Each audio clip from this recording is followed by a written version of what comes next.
pag-uusapan natin ang pag-uunlad ng Pilipinas. This is according to the Philippine Development Plan. Ito ang plano ng Pilipinas. And then now, in preparation for the President's SONA, the National Economic and Development Authority produced the socio-economic report. Ngayon, sabi niya, okay, this is a very good thing. The per capita growth rate, meaning growth rate divided by the number of population, the target for 2017 was 4.5%. The actual was 4.8%. That's pretty good, di ba? Food inflation. Nako, dito tayo magkakasamaan ng loob. Ang kanilang target for 2017 was 2.4%. Sa 2018, 2 to 4%. 2018, 2 to 4%. Alam niyo, ang food inflation natin ngayon, mga 8% na po. Ayan ang talagang dead na dead. Di ba sa mga tao ng Pilipinas, inflation is a very important problem. Yung pagtaas ng presyo. Okay.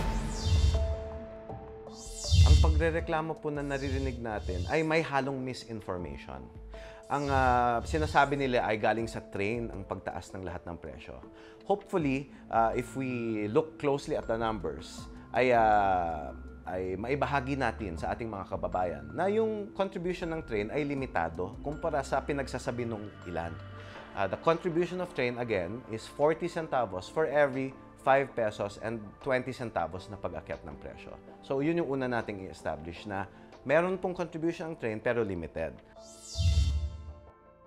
Ano ang grade mo kay Duterte sa progressive tax reform, effective tax collection, tax indexation? Sasabihin ko din yan, Mama, kasi yung target nila, lagi nilang sinasabi, taas ng collection ng BIR at BOC compared to last year. Pero pag tinignan mo yung target nila, hindi naman pala nila natamo. For example, yung BIR, pag tinignan mo yung programa nila, short siya by 10 billion. So, hindi nila natatamo yung kanilang target. Although, tumataas yung kanilang collection last year. Kasi tumataas yung GDP, di ba? Tumataas din ang presyo. So, tumataas din ang collection nila sa VAT, di ba? Pero yung target nila hindi nakakamit. Hindi po nila nakamit. Okay. So, what's your grade? Ikaw naman. Siguro po, 5. For all the price increases in the past months and some irresponsibly suggesting to stop train implementation, we cannot and should not. We need this for sustainable growth that leaves no Filipino left behind. Pero sa iyong palagay, has the tax reform succeeded? Ang sa akin, ma'am, kasi hindi ko masyadong tinitignan yung revenue. Importante yon, di ba? Kaya lang kasi yung quality ng tax reform, naging regressive siya, 'di ba? Kasi pakisabi mo nga kung anong ibig sabihin ng regressive? Ang regressive po kasi ang nagbabata ng hirap ng pagbabayad ng buwis ay ang mga mahihirap.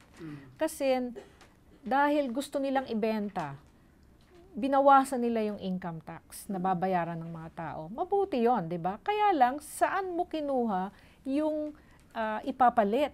Kinuha mo doon sa fuel, 'di ba? Kinuha mo din sa, sabi nila, sugar. Pero hindi naman talaga sugar yun dahil yung tax, hindi depende sa amount of sugar. Basta lahat ng soft drink, lahat ng juice, kahit kalahati nun sugar, yung iba naman konting-konti, pare-pareho yung tax niya, diba? So far, so good. No? The train law, nag-umpisa ang implementation niyan January 2018. Sa ngayon ay unang-una yung personal income tax rates para sa 99% ng ating income taxpayers ay mas mababa na. Para nating binigyan ng mga personal income taxpayers ng 14th month pay. Pero you don't include, Nene, the fact that bibigyan nila ng pera yung mga mahihirap. Ako, ma'am, hello. Oh, Diyos tell me about it. Sabi nila as of January, pag kakaroon ng implementasyon ng tax reform, ready na sila sa 200 per month. In fact, maliit yung 200, di ba? Pero yung 200 na maliit, hindi pa nila nabigay na buong-buo. As of May and June, parang 50% pa lang nung 50 million na tao ang dapat nilang ang nakatanggap. Ayan ang problema. So the intention was good. Alam naman ng ating gobyerno na itong tax reform was going to hit the poor. So they were going to give them money. The reform was not only revenue raising, it was to give them money and unconditional cash transfer. Kaya lang sinasabi mo that the conditional cash transfer is not smooth. Di ba ma'am, kaya lang nga nagkaroon ng improvement sa poverty dahil nga dun sa cash, yung CCT. Yung cash transfer program. Okay. Pero yung incomes nila, hindi sila talaga tumataas. Yung sa poverty incidence ng Pilipinas, di ba, ng sinite ng World Bank. Kaya po bumagsak talaga yung poverty incidence doon sa CCT. Kaya magandang programa yon. Yung isang good point sa kanya, itinuloy niya yon. Ayun, Sa tama. 2018 budget, meron siyang 84 billion for CCT. That's very So good. that's very good for him. By the end of July 2018, all 5 packages of my tax reform would have been submitted to Congress.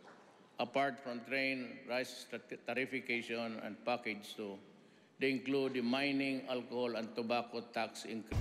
Tatanungin ko sa inyo, just completely yung on a top of the head basis, ang Duterte administration ba sa inyo, have they accomplished what they set out to do?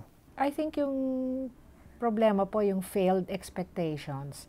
Kasi marami siyang ipinangako na gagawin niya in a very short span of time. Oo. Kaya yung mga tao naniwala sa kanya, ang taas-taas ng expectation nila sa pamahalaan. Kaya lang marami siyang pinangako na hindi niya talaga nagawa. Kung ikukumpara mo kung nasa ng Pilipinas ngayon, siguro sa kanilang palagay, masaya sila kasi mataas daw yung GDP growth.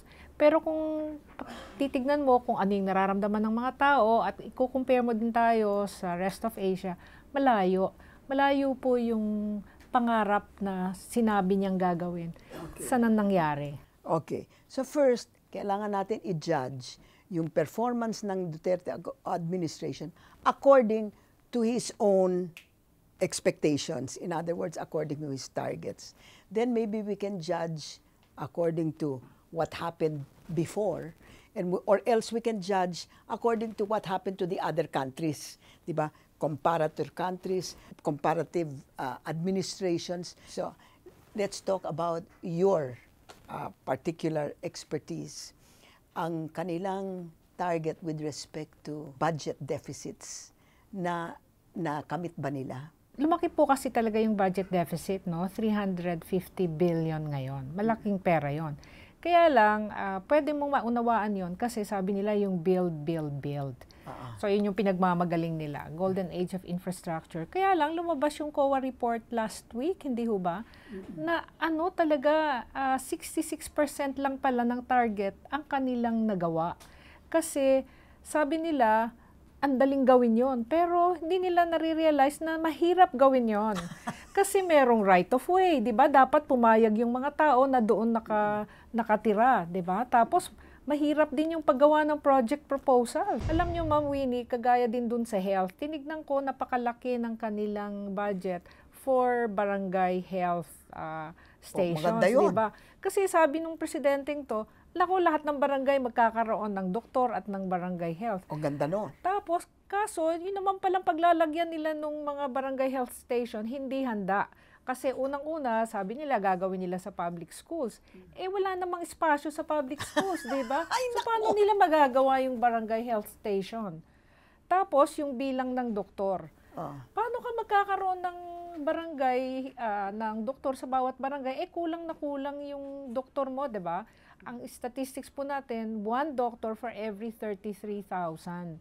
Tapos, yung mga doktor naman, ayaw naman nilang pumunta sa mga rural areas kasi ang laki-laki nga naman ng ginastos nila pagkatapos hindi man lang nila marirecover yung ginastos nila. So, kumbaga, yung struktura, akala niya, ang dali-daling gawin. Banat siya ng banat. Pero, yung daming problema na dapat tutukan nilang isa-isa. Ito ang accomplishments versus targets na sinasabi ng gobyerno natin. And it said, well, for 2017 anyway, economic growth sustained. Ang target ng 2017 is 6.5 to 7.5% growth.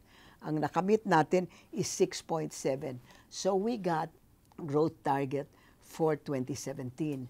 But ang growth target ng 2018 is 7 to 8%.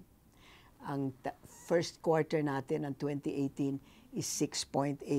Medyo mahirap yan. Employment generation. Ang target for 2017 was 5.1 to 5.4% unemployment, pero yung actual is 5.7%.